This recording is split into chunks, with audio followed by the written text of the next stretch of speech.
Volskaya Foundry, game number 1, the Space-Time Warriors, everybody. They're playing in the winner bracket of our Korea-China tournament against Team Fly. Yeah, the winner bracket started to get really interesting. So CA just played against Tsunami, forgot the name there for a second, with interesting results, but now we're headed into another Korea versus China match. Now, there's always a couple, you know, Koreans that play on the Chinese teams and 1 or 2 Chinese that play on the Korean teams, but at the end of the day, most of the time you have 80% from one region, so I guess we're still justified in calling them the Chinese team, the Korean team. The red team is pretty stacked, so we got Lockdown playing for them, Reset is playing, Spell is playing them. Bone Punch, by the way, is Misaka, which is also quite interesting. If you are a fan of the Chinese meta and China in general, you HGC also, then you should definitely remember that name. So I just learned that. I have no idea why he abandoned the other account, but yeah, that's what it is. Now, we got our ban on Stukov again, as usual. This is obviously a best of 5 series, and whoever loses here drops down into the losers bracket. But we already had some pretty big upsets throughout the tournament there.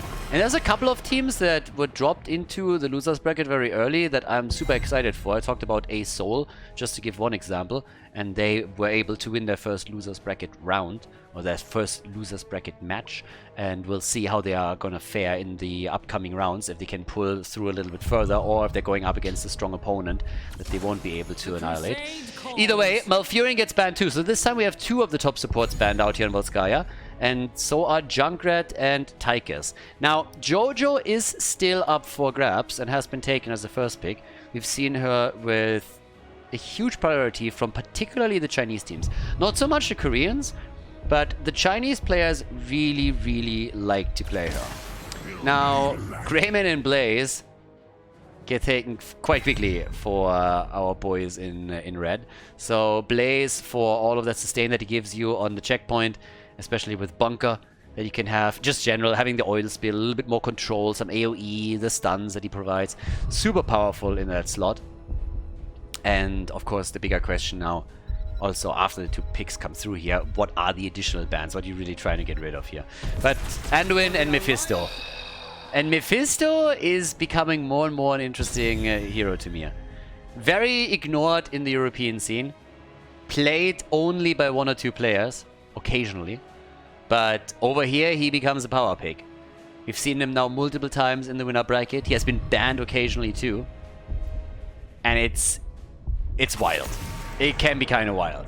Now, Hoga gets banned. There's a couple of interesting things just in general, because there's a few heroes that are just missing in China. Have you seen a Brightwing so far?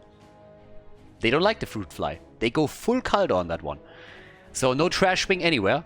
And we have also not seen Rexa, another one that gets played a lot in the European scene. So just 2 examples of heroes that get very much ignored by both the Chinese and the Korean teams. And with that, let's head into the next 2 picks. Hoga and Ana were the 2 bans. So no Ana, Li Ming, no insane resets with the nano boost. What was the red team aiming for here? What's the main tank? Main tank is going to be the most important part for me. It's Dibbles. Tremble. Alright, let's go, baby. Yeah, we got Dibbles in, and we get Lucio together with that. Fair amount of stuns. Trying to also chase up on some of those boys, especially Mephisto is going to be hunted as best they can.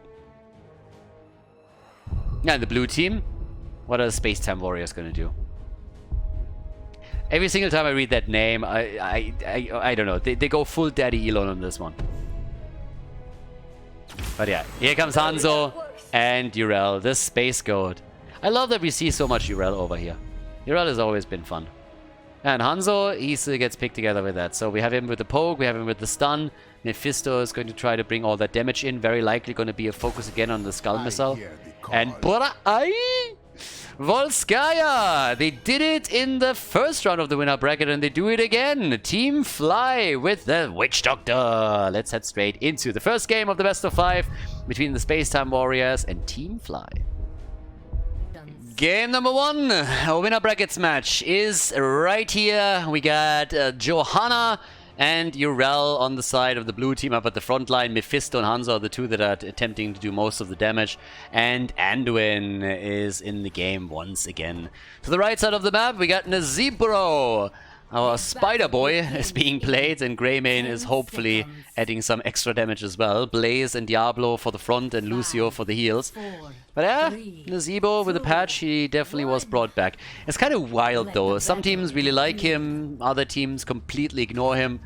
Has been played multiple times now by Team Fly, and of course this is a map that normally runs pretty late, so Nazeebo gets a lot out of it, since he is more or less guaranteed to get the Viral Infection on level 20, always assuming that he's stacking kind of decently. So yeah. But here we go. At this point, we already have the plays. We got our Jojo stacking on level 1 with the Laws of Hope. And Nazeebo is going to try to do the same thing. And Nazeebo is already starting to trap Mephisto a bit. Spell is low though, so yeah, you gotta be careful, Nazeebo. Witch Doctor is in the house, likely gonna go for Gary again, the Gargantuan. But yeah, I mean like, yeah, okay, so already Brawly at the beginning is exactly what we want to see here. At the 1 minute mark, you're looking at the camp spawns, and that's when the items will become quite important. And I would assume that the teams are going to make a move for those turrets first before they do anything else. Lucio probably trying to slow this down a little bit, but vision has been granted, so that's not really a shocker. And everybody is getting a bit of an idea of what's happening around the healing camp, because sometimes you can still sneak in and take that away. Comes in handy if you run Greymane here. He has so much damage against any kind of mercenary setup that you can chunk these down quickly. Worgen form is of course fantastic, and he already puts that to the test immediately. Here we got our stacks coming together for Nazeebo. 14. Again, he has time. Nothing where he needs to rush anything. Nazeebo is sitting in the mid lane, whereas Greymane down here at the bottom is trying to apply some damage. The wolf wants the goat. Go for that goat cheese. The more I talk about this, the more hungry I'm gonna get again. So yeah, I don't know. But right now, there's some amazing goat cheese hamburgers that they have in Spain. And I am just absolutely craving one right now. It's a bit nasty. Level 4 talent, what do we get? We got the big voodoo. I always wonder what the small voodoo is. Does anybody have an idea? If we have a big voodoo, don't we have a small voodoo too? Is that just not how that works with names? But yeah. We need a talent that's like the small voodoo, you know, just a little bit. It's like, I don't know. Designed the Triglav Protector with much vodka, much damage. But no Ruski team this time on this map, so no advantage. There's no problem. But Triglav Protector is ready. The objective is about to spawn. Teams get ready. That's the announce that we really need. There we go. But yeah, it's party time. So she's right. She's right. She's absolutely correct. It's time to party. This is the moment that we've been waiting for. The teams went through the motions. They went for the camps. They took the items. And they ignored the healing beacon. But there's the stun. And Hanzo. Hello. Lucky got lucky over there. That could have been a kill. Anduin also in a bit of trouble. And now, of course, the first few points for the red team. But Urel, she's always coming in. My girl is fierce. Urel is fierce. She comes on the point and she just holds that spot. Jumps around, yells, hits the maze, you know. Here at level 7, we now got the righteous momentum as well. So no divine steed here either. More spiders for Nazeebo. As he just goes through and stacks his level 1, stacks his baseline 54 already, and they get the kill on Mephisto. Oh yeah, that's the first blood in the game. Team Fly, they lock him in. And that gives them the chance now to go for even more control on the items. And that's exactly what they're doing. Time for another one, and they're taking it. So you would think, I mean, for some reason, Johanna thinks it's a great idea to contest this with Mephisto missing. I'm not quite sure if that was a smart move. Yeah, but Anduin zips out of harm's way just before she gets crushed, because that could have been the end of her. But they get the extra items, so the healing beacon is now on the side of Lucio. We have for Nazeebo 69 stacks and a completed level 1 talent. It's pretty good stacking. They're on level 8 now. And 71 stacks. So he is slowly but steadily getting to the halfway mark here. Not bad, Fred. So Nazebo will be a big problem to deal with in the late game. And the more objectives they can take, the more momentum they are gaining, the easier it will be for Nazebo to complete his baseline and then wreck the late game. There's so many strategies out there that simply bank on you buying enough time for Nazebo to get to that point. But in this case, if he obviously already is able to make that happen without you even being in trouble, then even better. Yeah, there's the double turret on the ground. They're dropping the items too. Nazebo still with the side lane poke here, time and time again. Urel in trouble. Greyman moves in. And there's the zombie wall. 30 hit points. Urel gets away with 30 hit points and Dibbles is down. How the hell did they all survive? The entire blue team is able to make it out of the fight. And Diablo got a bit too greedy, went into range on the towers and got crushed. Now, traditional meta on this map would... Yeah, he goes top lane. So normally what you do here is you destroy the wall and then you move up to the top and your goal is simply to take the wall down and drop the fountain. That prepares for objective number 2. You have an advantageous position because you still have sustain on your own lane, whereas your opponent can't really tap that fountain any longer. So that's always the goal. Anything else you get is a bonus. Anything else is a bonus. Level 10 on both sides. So we got the Anduin Light Bomb. Ooh, and the Ravenous Spirit. Alright. Now he needs to be a bit careful that Hanzo arrow doesn't zone him out or that Urel makes a play for it. But again, no Gary this time. A little bit of a different pace by them. Spell down here at the bottom is getting more stacks together. He's more than halfway done already with his play for a baseline completion and therefore Violent Infection. And on the damage, Greyman is the one that is ahead. 18,000. Hanzo is even further ahead. So, yeah. Now, what else are we getting? They're already oh, they're trying to go for another move, and this time they're catching Mephisto. There comes Jojo with the ult, Anduin with the save, but the ult straight into the zombie wall. The arrow!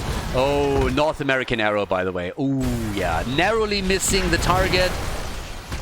And flying all the way to an A. Now, we haven't really seen a lot of kills in this game. It's a kill against a kill, but both of the teams are just brawling it out whenever they got an opportunity. And they had plenty so far. We have 100 stacks on the baseline for Nazebo. It's getting a bit scary, honestly. Normally, you can at least keep him down a little bit, but right now it's the 7.5 minute mark and he's already crossing into the triple digits. Are you kidding me? Ravenous Spirit and the double kill as Hanzo dies too. Nice! Hanzo dying, and well, so did Jojo. And it seems like Mephisto also wants a piece of the cake, but nope. So they go for the next item, and at this point, Team Fly has decent control. They have 3 kills to 1, they're taking item after item, they rotate from one mercenary slot to the next one, and just take as much as they can. Nazebo is stacking like there's no tomorrow, and that is great for the late game. I mean, again, his real threat is on level 20, and the way that he's stacking right now, I don't see how the Space Time Warriors can take this. They need to really... Guys, they need to fire this up a little bit. Because right now, Nazebo is already in a spot, or the team is already in a spot where they're winning. They're already doing well. And Nazebo hasn't even hit his power spike yet. Not even close. Once that's the case, he is going to crush. And if the blue team is suffering this much before that's the case, then I don't know what they are planning to do whenever level 20 hits and Violent Infection kicks in for the red team. Space Goat is down. The arrow, well, congratulations, you hit the arrow. Applause, applause, applause, nicely done. But didn't really do anything, obviously. Now, it seems like they're trading structures a bit. The bottom fort is going to be very important for the third objective.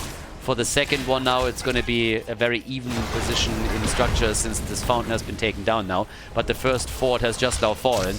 And I feel a little bit bad right now for the Space Time Warriors. Now, if you really control space-time, then you gotta go for the time machine play and just rewind it a little bit, because you need to do that again. 137 stacks for Nazeebo! Guys, like, what? Can you imagine how many stacks he's going to have on level 20? Like, are you kidding me? Jojo's also stacking well. Yes, I know, but... what? Nazeebo is going to be a monster in the late game. He's gonna be done way before level 20 hits. It's kind of nuts. This... what? Wow, I'm scared. I'm really scared for them. Nazeebo with 25,000 damage, 31,000 for Greymane. But we all know who's going to reign the late game, if it ever comes to that in the first place. What an escape. Lucky again with 70 hit points. Yeah, less than 100 HP. Kill attempt against Lucio. That one didn't work out. They're going for Urel. But Anduin is having none of it. Anduin is manning up, helping out. They're engaging again, but the red team is getting closer and closer to level 16. Nice! The arrow and the kill, the double! Mephisto, now we're talking. I told you need to step it up, and they're going for it. They're stepping it up big time with a double kill. Can they make it a triple? They're trying. Urel is already moving in, but the mace hits nothing but dead air. Well played regardless. They closed the experience gap, and now they're trying to carry the momentum over to the next camp to take their healing beacon. 81% on the progress for the checkpoint against Zero. They still have to move in for it and try to, yeah, well, take objective number 2, I guess. But still, it's 3 kills to 4. Level 16 is ready. That means that we have now domination, and we got the spider colony, but we also get the Glyph of Faith. And something that we now have seen a couple of times from the Space-Time Warriors, they go for a bigger focus on Condemn, have Shrinking Vacuum right now for the slow and the damage reduction on the level 16. But Nazeebo is also sitting at 162 stacks. At level 16. Ow. This is gonna hurt. This is gonna hurt so much. I feel Nazeebo is sitting at a spot right now where he's like, team, can you slow down a little bit? Can you slow down, please? I mean, I want to get to level 20. If we win this game before I get to level 20, then what am I stacking for? Why am I doing all of this? Yeah, so we got him at 170 already. He's 5 away from getting the reward, or the condition for his level 20 quest. But yep, there's the fight once again for the top, and therefore the next protector. Hanzo has his arrow back. Already the old use by Mephisto. Stun into the wall. Here comes the bleed of... oh, yeah. Yeah, okay. Didn't pull it out far enough. There's the kill. That's Jojo down. The arrow connects on the other hand, and maybe they can get the kill against Diablo. Maybe the Zebo. Mephisto is dead, and here's the kill. The spiders drop him. That's 2 down, 3 down. They got the protector, and they make the move for Hanzo. Hanzo is dead too. Yeah, they're getting crushed. That's a 5-man wipe, baby. Full 5-man wipe. 9 kills, 2-3, a 1.5 level lead for them. Nazeebo is moving into the middle. Spiders everywhere. He's starting to take the next 4 down as the rest of his team is just simply moving through the top lane in an attempt to drop the first keep of the game. And there's nobody really here to stop them. Yeah, Jojo can poke around it a little bit, but that doesn't really mean too much anymore. They're going to lose that keep one way or another. They might lose even more. I mean, they're obviously going to lose the fort in the middle, don't get me wrong. But the protector is still up for another 40 seconds, so you can open the wall up, for example. And Nazeebo is looking at 190 stacks. Yeah. He is looking great. He's taking over on the damage too. He's at he's at 46,000 damage already, behind Hanzo. But in half a level, he will get Viral Infection. And that's when the other shoe drops. Second keep about to fall. 2 keeps down. 2 keeps about to go down. Can they get a bit more here? Doesn't seem like they're too eager to finish that off now. So yeah, they're falling back for now. 50,000 damage by Hanzo. 46,000 by Mephisto. But the top damage dealer has changed. It is Nazeebo. The Witch Doctor. Yeah, he's the one. And now they are about to hit level 20. Good God. Yeah. He's gonna rip the blue team apart. The Vile Infection is instantly completed. And Nazebo, he is gonna have some fun times here now. Yeah, they go for the next objective. Well, mini objective. They go for the turrets. Look at that team fight now. This is gonna be nasty. 200 stacks. Insane, insane, insane. Yeah. His hit point pool, his mana pool, out of this world. He can spam his abilities 6 days to Sunday, and he just breaks through the gate, takes the tower down with the rest of the team. Lucy isn't even here, but they are going to chunk them down like crazy. Yeah, they go for Greymane here. The Nazebo's still totally fine. Even the healing beacon is out now. And the Nazebo gets pushed back a little bit. But again, situation is still the same. He's crossing over into the 200 stacks. Big points for him. And they are sieging up on the keep. A level is still missing for the Space Time Warriors before they get their own Storm Talons. And look how quickly they're losing HP on the bottom keep. Yeah, it's nasty. It's absolutely nasty. Bunker is out as well. They can still poke this, and they do. And Nazebo just time and time again. Frogs, spiders, the whole shebang. And you can kiss that one goodbye. One more salvo by Nazebo and it's over. The keep is gone. They're going to lose the one in the middle too. Jojo with a desperate attempt to make a play here, but that doesn't work. And now Urel gets chunked easily. Has to pop the ult and is making her way out again. But talking about damage, there's the Ravenous Spirit, and it is doing some work. He was at 51,000, now he's at 70,000 damage. 70,000 damage for him, and he's at 130,000 siege damage. Easy top damage. Mephisto is 4,000 behind already. Top side, yeah, they might lose a fort here. You think they care? They don't give a shit. Just like sitting there, ooh, look, you're nearly killing a structure. Good on you. The whole map is, I mean, they control everything here. Crazy, crazy stuff. Now, we got level 20 at least. The Space Time Warriors, they have level 20. So what does that mean? They have the cooldown reduction on Jojo. That's important. That's super important. They got the Inner Fire too. Maybe they can play around this a little bit. And Mimic is, of course, a big deal also for Mephisto. By the way, I have talked in the draft a bit about Mephisto's build, but I want to highlight that he actually did not go for the for the Skull Missile build. We have seen the Skull Missile build multiple times now in this tournament, but he went full on into the Lightning Nova here. On level 1, level 4, he followed up on level 16 with it as well. And the 20, of course, now with Mimic. So just have to point it out here real quickly.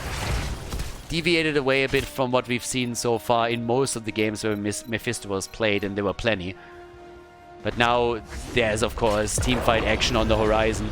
They're already putting Mephisto into a spot where he's poking them out a bit. But the entire 5-man is now moving in for the fight. So, yeah.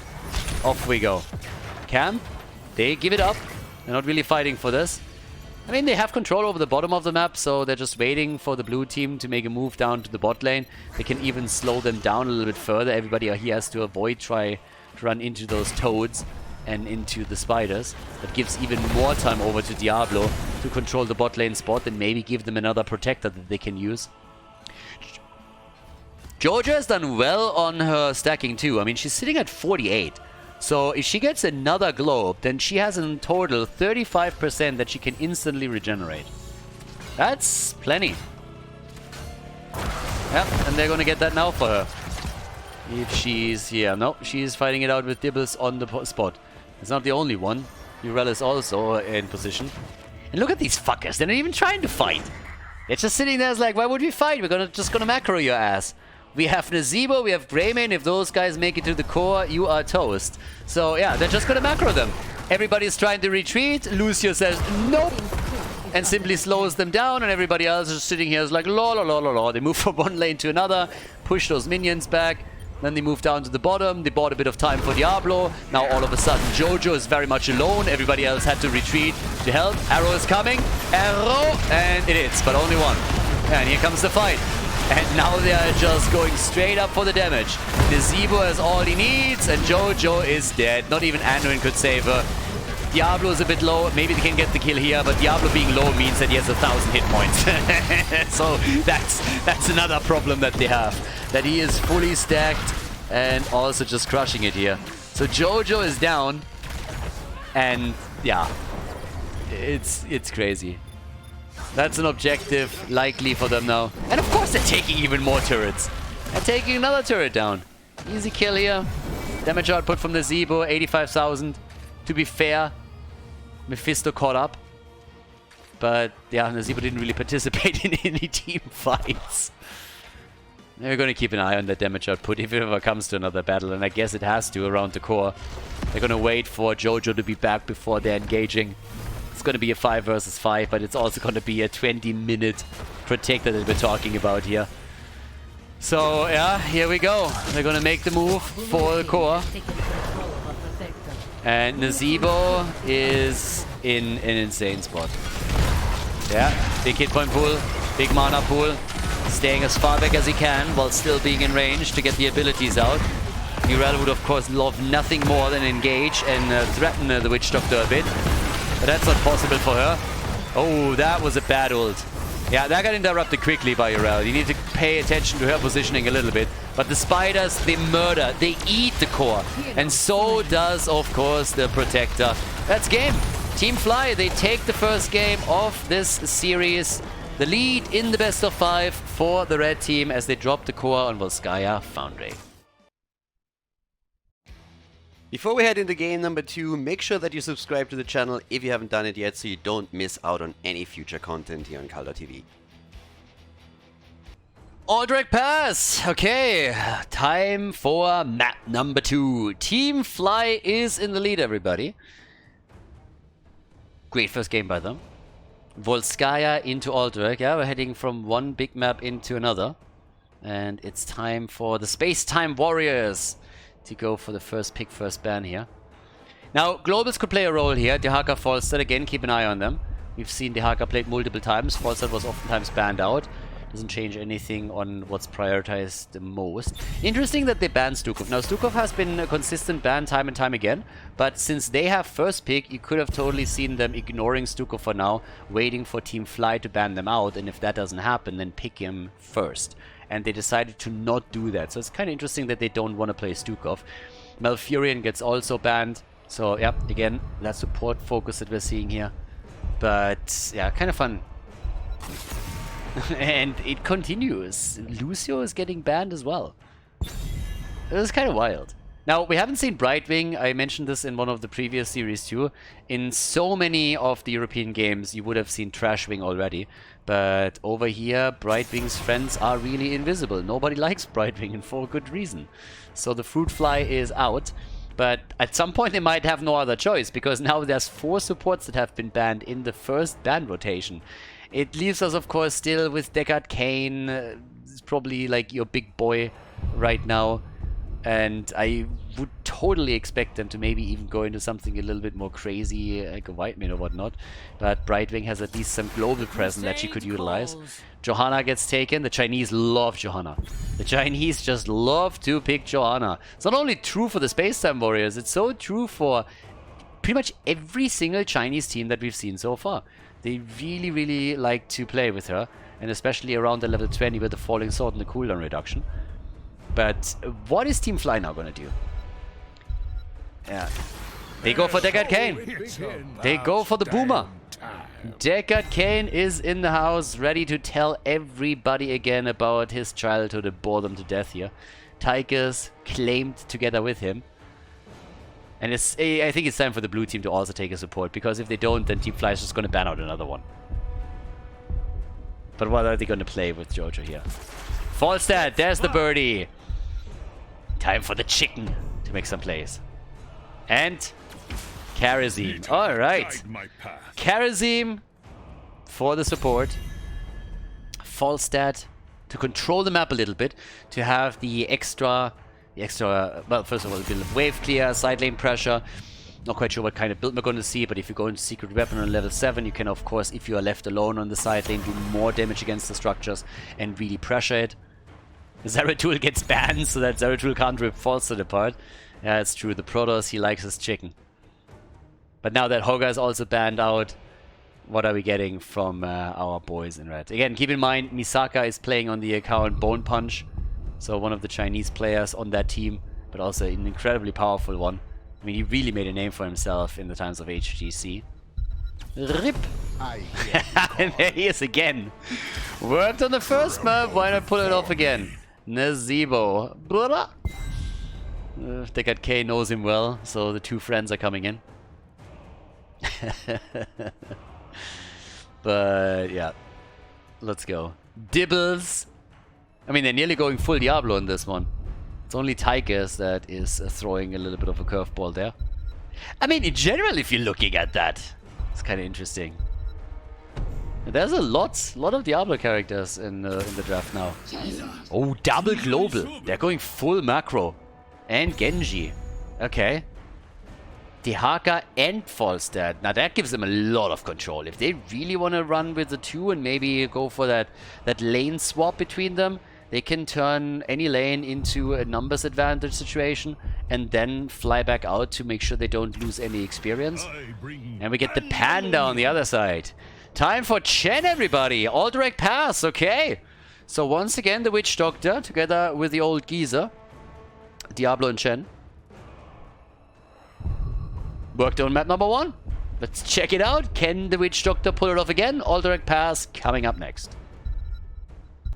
Let's go. Game number 2. Party time. Left side of the map, we got the Space-Time Warriors. And, well, for now, they've been looking... I mean, again, they've been looking pretty decent, don't get me wrong, on the first map, but obviously they seem to be, at least in on the first map, slightly outclassed here. If they can bring it back or not, that's a question that will be answered now on map number 2. We have them with Johanna and Dehaka. They play a lot at the front line. They have a lot of globals, which is the more important part to focus on. If they can use Dehaka and Falstad properly, they might be able to out-macro the opponent. Genji for damage, Karazim for the healing. And on the right side of the map, we got Team Fly with Nazebo once again. Gets a bit of support here from Deckard Kane. We got Diablo in, Tigers for extra damage. And of course, side laning, it will be Chen, who can also go for the top Keck plays here. So, yeah. Same time, the Gathering Storm. And Genji already needs healing. Yeah, he needs a lot of healing. They nearly get him. Instead, they go for Karazim. He should be able to make it out, but still, that's very early game aggression from Team Fly. And very successful aggression as well. Not a kill, but they are forcing them to pop that fountain cooldown super early in the game. The birdie is really low too, so Lockdown has already chased it slightly. Yeah, I agree on the skin choice, by the way, but I still gotta say, when we're talking about War Master Chen, it's all about the black and white combo. The black-white combo is by far the best. No. The wood style, I like it, don't get me wrong, but still... No, I can't give full points for that. I'll give you I'll give you an 8 out of 10 for the Chen style points, but I can't go higher than that. If you go for the real tint, if you go for the right colors and sync that up a bit, then maybe, but nah, not more than that. So yeah, sorry. Now, we got the camps taken. Once upon spawning, this is obviously one of the most important things to lock down. It's the only camp on the map outside of the boss camps that spawn at the 5-minute mark. So be careful here. Nazebo is doing what he did on the last map. I assume that it's going to be a bit harder for him to get the stacks together this quickly, since we are on a much bigger map, so he can't simply rotate between lanes to get extra stacks. He's sitting at 16 on the baseline, but if he is able to complete the Vial Infection quest, then the late game is still going to be a little bit tricky. So, we'll see.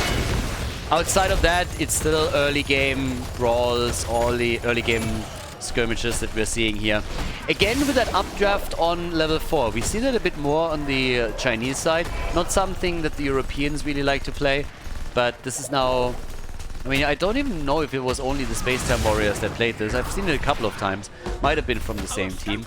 But yeah, they are still doing pretty good with this. It helps you, of course, with that extra shield, and at the same time, the increased range. It makes it kind of easy to go for a good position when you're trying to get that flank with your ult, and you want to go for the Mighty Gust. But it also allows you to escape just a little bit safer. I mean, again, it's both. On the one hand, you can just reposition nicely. On the other hand, you can also just rely on the shield, the increased amount, and maybe get out of the fight when you're getting focused here.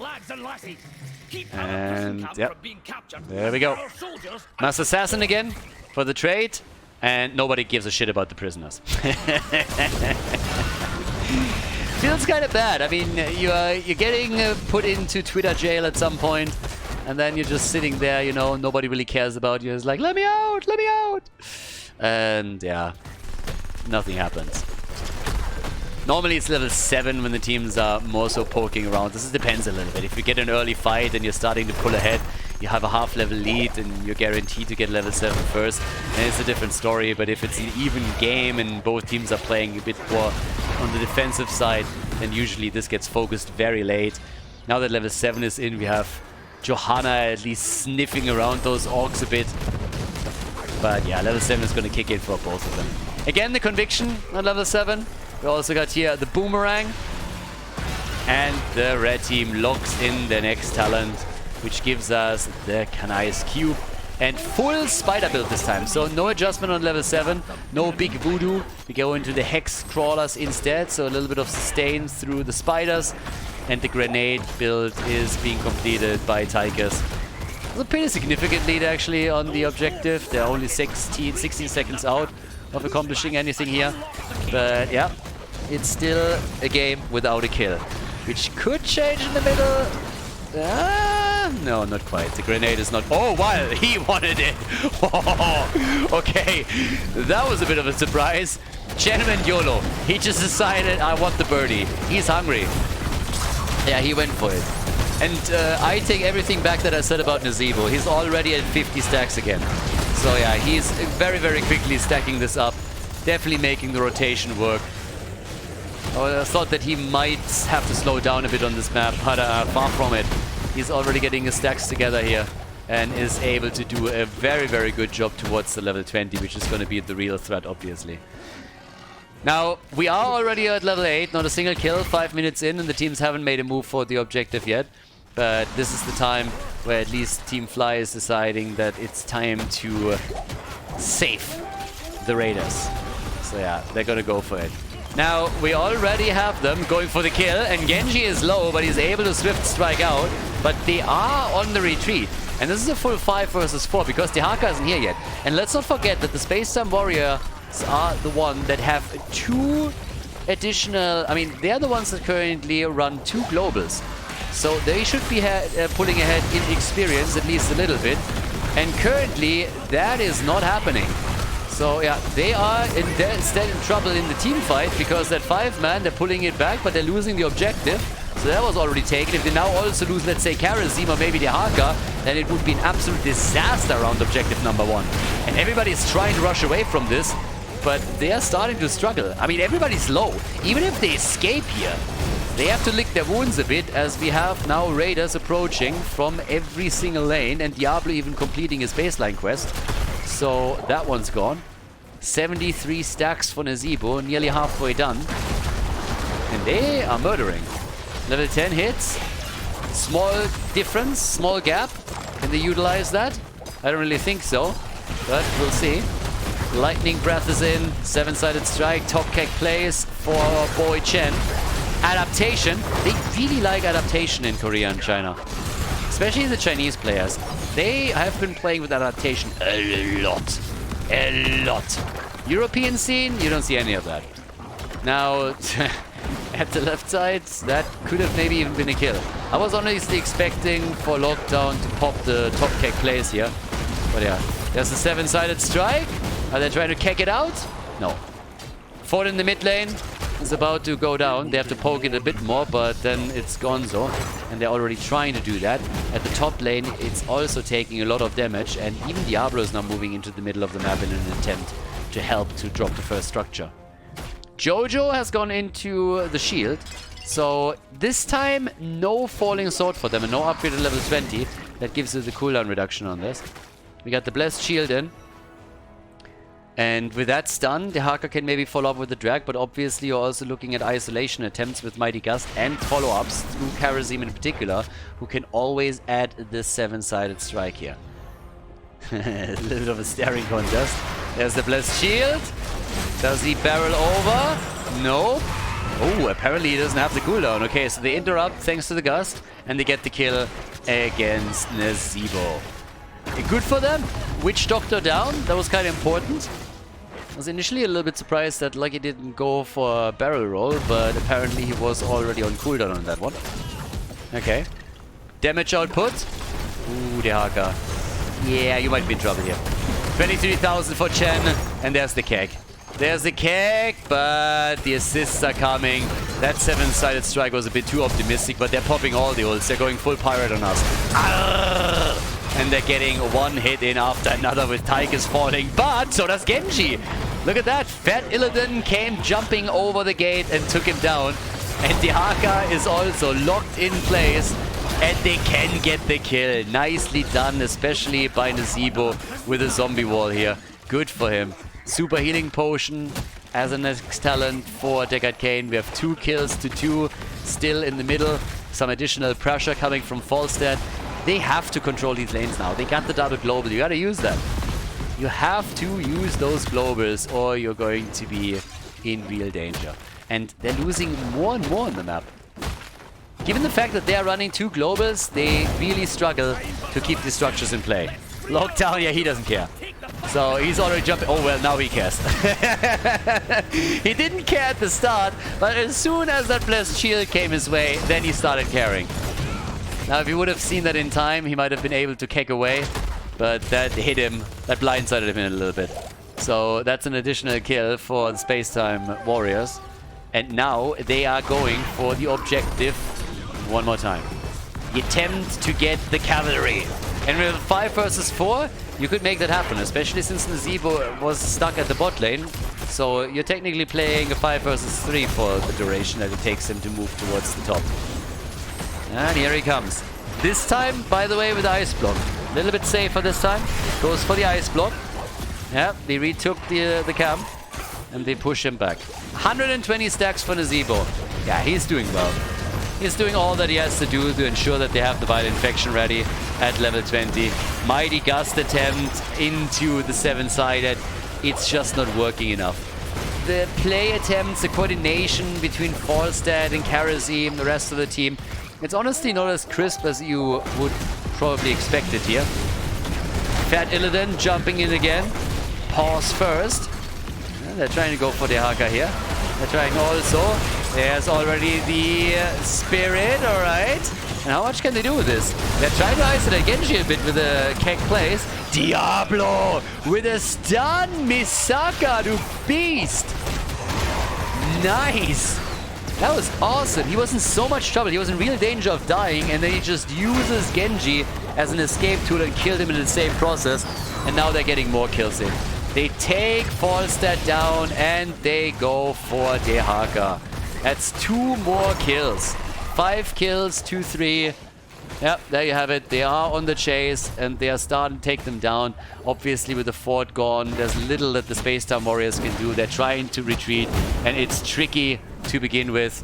They lose 2 more heroes. Now the objective is up for grabs. We have a boss up that can be taken now, especially since they hold a level 16 advantage over the blue team. And yeah, it's looking really, really good in game number 2 for Team Fly. It's a best of 5, but yeah. We have now Spider Colony in play. Domination. Misaka is already dominating on Diablo. So, yeah. Here comes the first boss. That's gonna drop the top 4 at 100%. And this time, the blue team couldn't go for the counterplay at the bottom of the map to get a boss of their own. So, you are caught between a rock and a hard place if you're the Space Time Warriors. You want to defend your top 4 and your top key, but at the same time, you need to take care of the objective. It's a problem. And a big one at that. And they're likely going to lose out on the objective now. Jojo's trying to stop it. They go for the birdie. And the birdie is alive. He's dead. The birdie is dead. The objective is taken. The two frontliners, they eat the 7-sided strike. They don't give a shit. And they go for the dinosaur too. Dehaka is about to be extinct again. Down he goes. And now the boss is still up at the top. The raiders are coming. It's gonna hurt. It's gonna hurt, and it's gonna hurt a lot. They are pushing through the mid lane. They're pushing through the top lane. They are everywhere. 16 versus 16, the vacuum for Jojo. Again, the Chinese, they love to play with Johanna. They really like to go for that level 16 talent as well. We got 30,000 damage for Genji, 37k for Nazeebo, and they are crushing it now. Nazeebo is soloing the top. The raid at the bot lane is obviously going to drop that fort since nobody's defending, but it's all a question of how many of these keeps can they take down. That's the question. Nazeebo, oh, yeah, he's in trouble. Genji had to move out, but they're going tag team style on the Witch Doctor. Karazim jumped in. There's a 7-sided strike. That's not the synergy that you're looking for. That is not really the play that you wanted here. Stay a while and get wrecked. Yeah, they isolate Karazim, and he's gonna die. The wall's done. Finishes him off, or nearly does. The keep, by the way, is gone, and that's not the only one. The keep in the middle has also fallen. Now they're going for Tychus. They get at least that kill, but the game might even end here. With Genji gone, who else is going to defend? I mean, they have 3 left, and the Gust is already out. Guys, this is lights out. This is lights out. They're going to lose this one right here, right now. Here comes the play. Diablo is just bullying them around. Misaka on Diablo, a monster, a beast, a nightmare. Lucky has to move away, and that is going to be it. I mean, they're farming them at this point. 9 kills to 4. Obviously, they need to focus on the core eventually. But look at Lucky. He's dead too. Chen, Fat Illidan, he takes him down. They're going for the Haka again. The core is sitting here. It's like, am I a joke to you? Nazeebo wants to complete his quest, but he can't. It's half a level until level 20, and he doesn't have enough stacks together either. Actually getting pressured back. I think they might want to try and give Nazeebo enough time to complete the quest and get 20. But I'm not sure if it's really going to happen. Yeah, Chen is jumping in again, and those spiders are already on the point. But there's the kill. So they're not finishing it. If you meme around too hard, you might get punished. They could have ended this at any point. At any point could they have ended that game. They decided not to.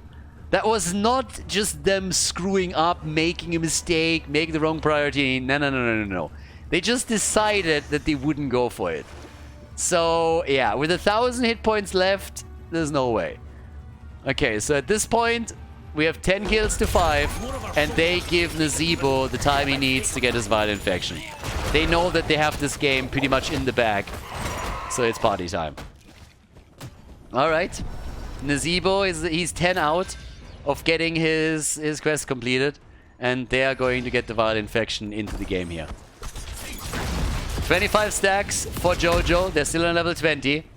Obviously, the lanes are all pushing. And Nazeebo is going to get his stacks right here, right now. Get him ready. Exactly. Yeah, easy completion. No problem for him. There it is. Viral infections in the house. And off we go. I mean, I can understand it from Spurs' perspective. There's nothing more annoying than when you're stacking like a god throughout the entire game, and then the game ends before you are done. Do you remember the times when Alsmadan was full on meta, and you would just stack all day, every day, and then all of a sudden the game would end before you're like getting real value out of it? Your opponent would just say like, nah. Yeah, that always was just felt bad. Stay a while and listen. Yeah, there's the 20 versus 20. Nazeebo does work, baby. Nazeebo does work. Nazeebo does work. Genji is dead. The spiders, they are everywhere. Yeah, the spiders take him down. I mean, they're nibbling at Kerosene, they're nibbling at Dehaka, and that is pretty much a 5-man team wipe, with the exception of the chicken. Lucky just says, boys, I'm out of here. We're gonna lose this one, but I'm not gonna die. That's not gonna happen. They farm Dehaka. There's a little bit of damage happening here. They go for all the experience, the extra XP. They take all the structures out. Check number 1. Did all the structures get destroyed? Check. Did we take every single mercenary camp? Well, they didn't, but apparently they don't care. Okay, so they abandoned rule number 2 of any quick match that you ever played and still go for the core. 17 minutes in, the game ends, and that's a 2-0 lead for Team Fly against the Space-Time Warriors here in the winner bracket semi-final. GG and well done.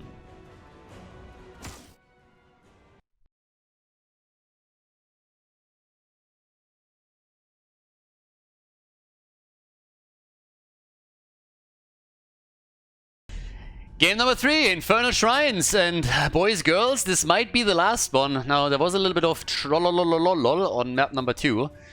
Seemed like Team Fly felt dominant as they had the 1-0 lead and were so far ahead in the second game that it was more or less a given that they would win it. Moved back from the core, just decided to not take it down, and then allowed Nazeebo to get his 20. I can totally see, by the way, that Nazeebo just said in voice, guys, listen, I have been working on these stupid stacks the entire time. I've been rotating between lanes, killed every single wave. I want my viral infection. And the team was like, alright, we're gonna wait a little bit. So yeah, can totally see that happening. But anyways, now we have Nazeebo banned out because the blue team finally had enough of that. And I can more or less guarantee you that on Infernal Shrines he would have just been played again. But Stukov gets banned. It's again a first pick, first ban situation for the Space-Time Warriors. And I assume that Malfurion will be banned by Team Fly. I think so. At least I would think that's going to happen. There's Blaze, so we got that. They banned Malfurion multiple times and just didn't want the blue team to take him. Are they going to do it again? What you could ban here too, by the way, is Jojo. They banned Malfurion. Why do I say Jojo? Johanna, because not only the Space-Time Warriors, but all of the Chinese teams were just absolutely crazy with this stuff. They were just moving in time and time again into the Johanna pick early on in the game and just said like, hey, we are going to rock it with her. And I would have not faulted Team Fly even a little bit for just saying, you know what? You are so determined to pick this tank. Every time you can, we're going to ban it out. Tychus gets picked in the first pick rotation. Perfect sense.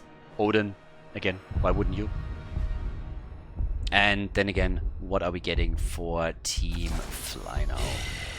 Mephisto and Lucio. Okay, nice. Mephisto and Lucio get both taken. Seems like the Koreans are also going on the Mephisto hype train. I'm honestly wondering if some of these things that we're seeing right now are going to be adapted to by the European teams again. That happened the last time that I casted a Korean tournament. We had multiple European players start to dabble a little bit more in Tychus plays. Master Assassin got a bit popular and other things too. Doesn't mean that everything that is happening over here on the server is necessarily great. But there's always a couple of fresh ideas that come in when you look at another region that knows how to play the game. So, might well be that we're going to see a few adaptations made here eventually. So, we'll see. Now, we got the bans coming in. We got the nano-boosted Chromie. So, the fake dragon has entered the arena. There it is. Jojo ban. Told you it would be a good idea. So yeah, they banned Jojo out. Maybe the blue team thought that they could sneak her in again, even if they pick her late. But nope, not so much. So yeah, Johanna gets banned. This time they have to rely on another tank. I would ban Diablo. Guys, have you seen what Misaka did with them with Dibbles on the last map? This is Infernal Shrines. Are you really risking giving him Diablo?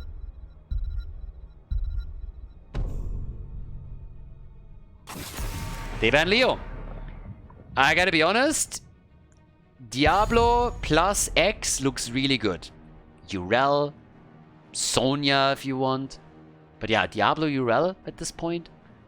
If Misaka takes Diablo again, there's so many wall stuns that he can absolutely dominate. And it's like, yeah, I think he's terrifying on that hero.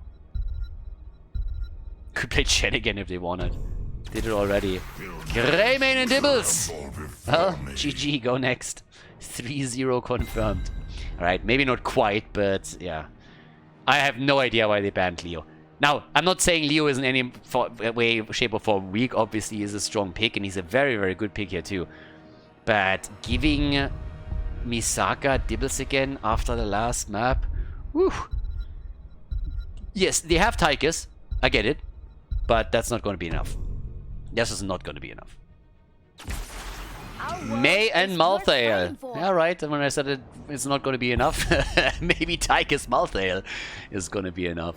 I'm not so sure, though. I'm not so sure. With Misaka on that hero, I remain skeptical. Anyways, lockdown with the last pick. We're heading into game number 3. This could be the last one of the series. Now, there is a chance that Team Fly moves on to the winner bracket final from here on out. And that the Space Time Warriors are dropping down into the losers bracket. And here comes Sonya. Alright, we're ready. Let's go. Game number 3, Infernal Shrines, Team Fly against the Space Time Warriors. Game number 3, we got a May Malthael frontline. And yeah, Chromie plus Anna. They are most likely going to deal a lot of the damage here with Anna nano boosting Chromie, not Anna herself. Tychus, on the other hand, you can always pop Odin around the shrine after level 10, so that's also going to be a big asset. It's a decent draft, honestly. There's a lot of poke that they have, a lot of direct damage that they could use, a little bit against Dibbles too, control through May. I kind of like it. Team Fly, on the other hand, just seems to be mechanically and strategically a bit ahead of the blue team. We have Sonya, Diablo. We got Greymane and Mephisto, who as damage dealers are just crazy when played correctly. This could hurt. I mean, again, maybe we're going to see a map 4. Time will tell, but so far Team Fly should feel very, very confident. They had a fantastic map 1, map 2, especially on the second map. They dominated completely.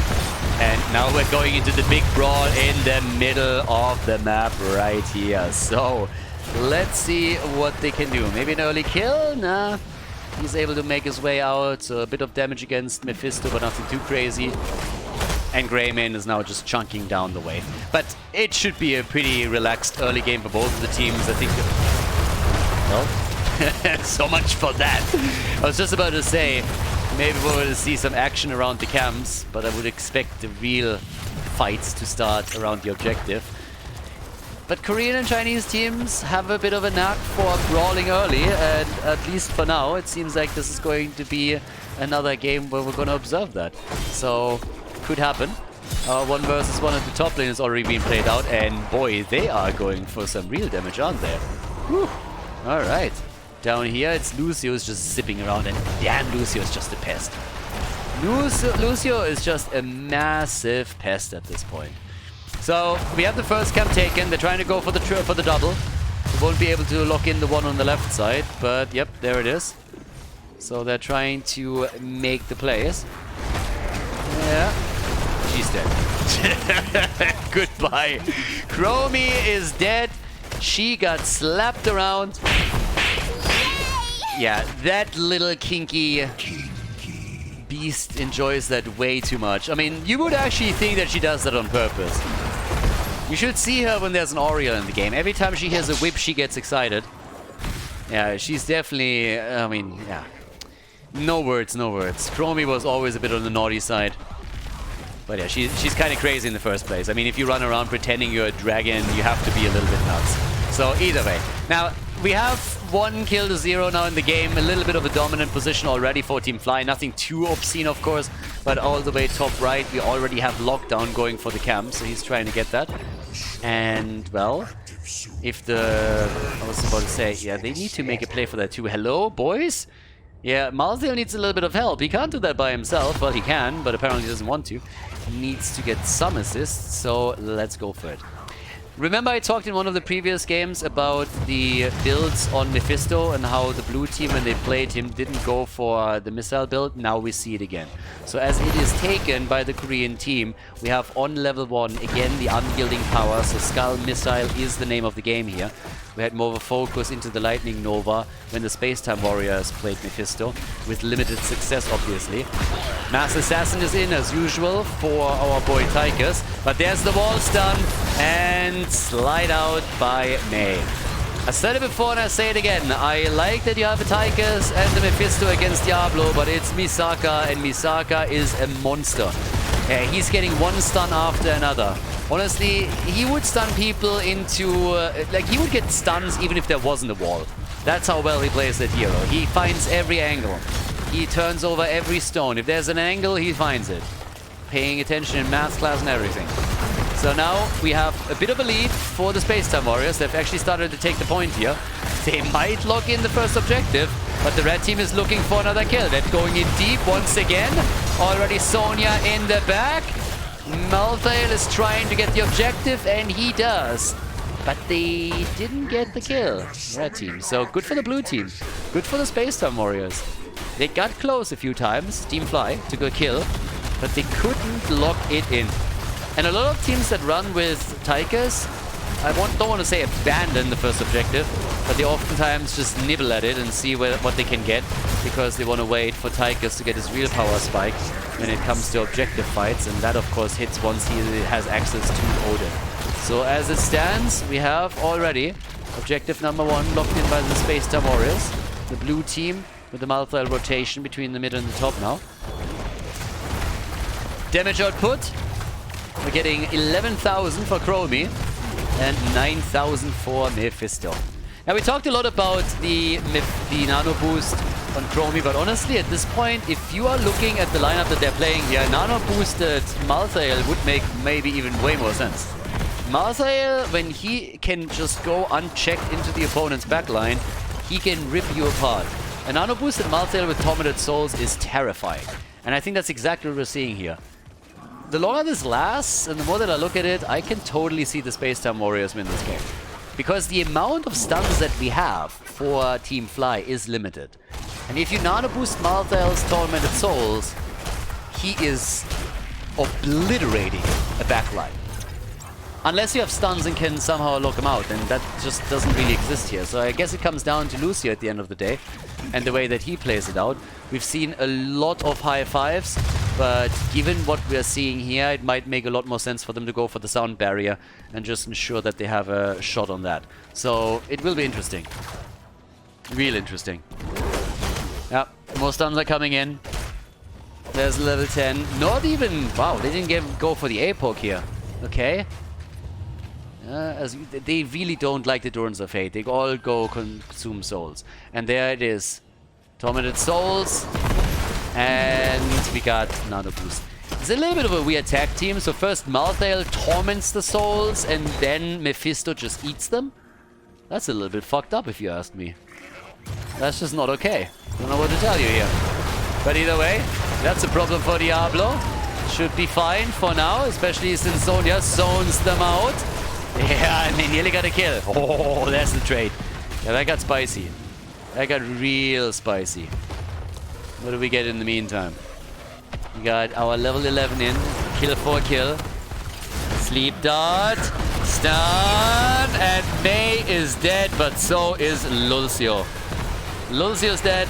Mei's down. 4 versus 4, and the Shrine is activating in 27. Both will be back by that time. Yeah, they go for the throat for Greymane. But again, nano boosted Malthael with Tormented Souls, that is something that you somehow have to play around with, and it's not going to be easy. Doable? Yes. Easy? Well, they go for the camp. Both teams do this time. A little bit of an earlier cap from the blue team. So going to be a bit farther out. Can maybe even be defeated here. Speller's going to try to get the damage out.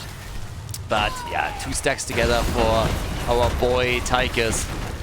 Is he going to complete the quest? I don't really think so. Yeah, usually he doesn't. Usually he doesn't. But anyways, they're going for it, everybody. So here comes the play for the next objective. And this time we have a magnificent lead for Team Fly. They are way ahead. But keep Malthael in mind. Where's the Tormented Soul? Ice Wall, it's 2. They can make the engage now. There's the damage from Chromie. And Greymane is dead. Anna is in trouble. She gets murdered. But now it's time for Malthael. Malthael's show is on. They go for Diablo, and not even he dies. Yeah, Diablo just moves out. Malthael doesn't do anything. They pulled everything in that last one. They popped Odin, they popped Nano Boost, they popped the Tormented Souls. And that might secure them another objective. 37 against 29, they did it. They did it, fam. They have objective number 2. It's 3 kills to 3. And still a slight experience lead for Team Fly, but this is the second objective that the Space Time Warriors locked in. And at some point, those Punishers are going to be so strong that you just can't deal with them that easily anymore. Wow. Okay. That was a quick kill. And that's a double kill. Hello, team. Nani? What just happened here? They go for the triple. What? Okay, they just got crushed. That came out of nowhere. They push with the Punisher, and all of a sudden it's just like ding, ding, ding, and 3 are dead. 3 heroes down. Easy peasy. 6 kills to 3, and yeah, that was a bit of a surprise. I don't think they saw that coming at all. They thought, alright, we can do some work, and instead it just turns against them. It's getting crazy. At this point, Team Fly has done more damage without the Protector, without the 2 Punishers than the Space Time Warriors with 2. They just dropped the first forward of the game. This is getting a bit ridiculous. But again, well done. 29,000 damage by Mephisto. 14,000 by Sonya. And these boys are bringing the pain. Yeah, Chromie died twice now. Sonya, on the other hand, gets dropped at the top by Malthael and by Tychus. But down here, the fight could very well turn against Anna again. Ice Wall, and Greymane goes for the throat. Waits out on some of the damage, makes his way out of the fight. Nearly a kill against Tychus. But they take the camp, they take the kill, and that's all that they need to do in that situation. They got what they wanted. They were a little bit low, granted, but again, they got the kill, they got the camp, and they got out. Most importantly. Level 16 is really close for them now too, so they're a level ahead in experience. And Chromie, she went for the Gnome Speed ahead and the Quantum Overdrive, so no timeout for her. Which means Greymane is going to shit on her. So if she is not able to stay at a distance and Greymane makes his way over, yeah, good luck, girl. You're gonna have a real tough time. With feet that short, you're not gonna run away quickly enough. That's not happening. Should have gone full bye-bye. Turn back time. Yeah, not quite the kill that they hoped for. Oh, wow. That was nearly that. Yeah, next objective. Gonna come up soon. Malthael, looks like Sonya brought it back. Sonya just said, alright, you think you just can just kill me? Maybe you've got Tychus there, but once that you don't, that's my kill. And Chromie is already low. Chromie is already in trouble, so that is a bit unfortunate for her. Not quite sure how she is going to fare in the fights from here on out, because that is going to be pretty difficult to sustain. Without the timeout? Are you kidding me? They're going to go for her.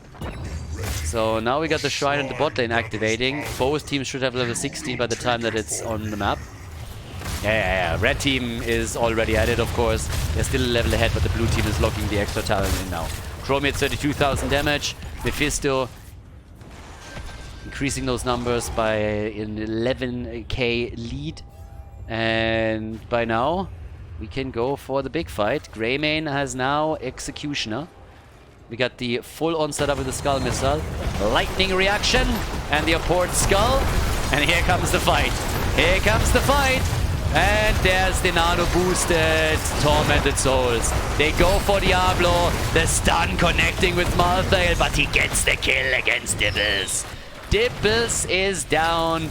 And, well, good for them. Yeah, they dominate in these objective fights. The 5 versus 5 in these situations is just too strong. And I gotta ask, is that really the play, high 5? Is that really it? Wouldn't it have been much better to not go for high 5, but just this time go for the shield instead? That just looks like the better option, considering that you can counter the double ult that they're playing here. They still got the kill, and Diablo's of course back to business thanks to his stacks on the baseline. Might fall here. Yeah, he gets a heal for a moment, but it's just not enough. Yeah, so I'm not so sure about high 5. I think high 5 is fantastic, don't get me wrong. But having a sound barrier here and just activating it every single time that Torment Souls get popped seems like a great play. Anyways, the rest of the team is just doing work. Lucio dies because he went out a little bit too far, gets punished for picking the wrong ult here.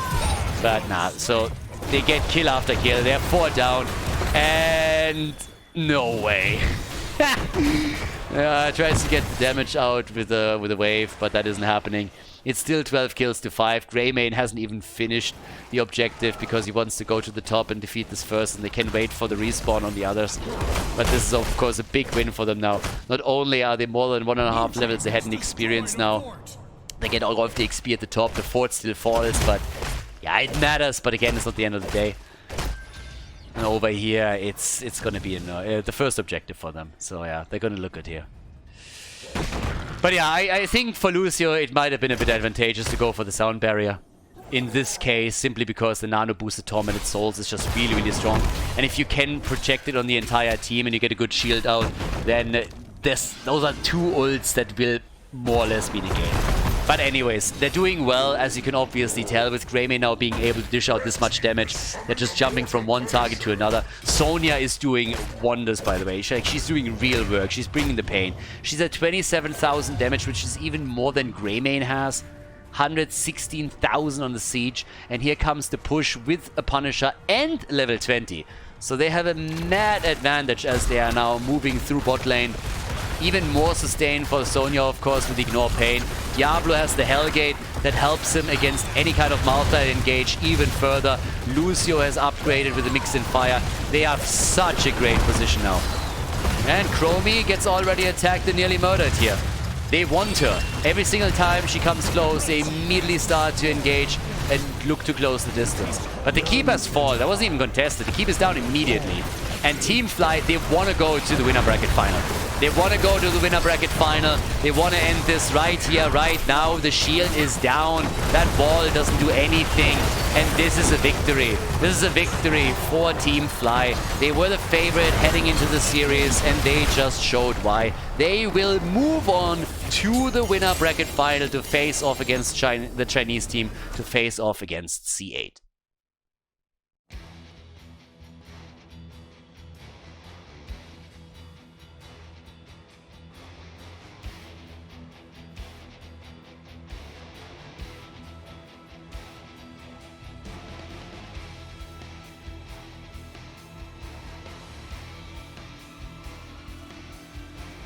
Thank you everybody for watching the video today. I hope that you enjoyed the show and the commentary. And keep in mind that the spoiler protection that is going to run for the rest of the video is made possible by all the support on patreon.com. So guys, if you want to support my work, if you want to help me start new projects and keep the spoiler protection in place, please consider heading over to patreon.com/Khaldor. There's also a link in the YouTube description, and check that out. Thanks in advance, and see you guys next time with more esports coverage here on Khaldor TV. Have a great day.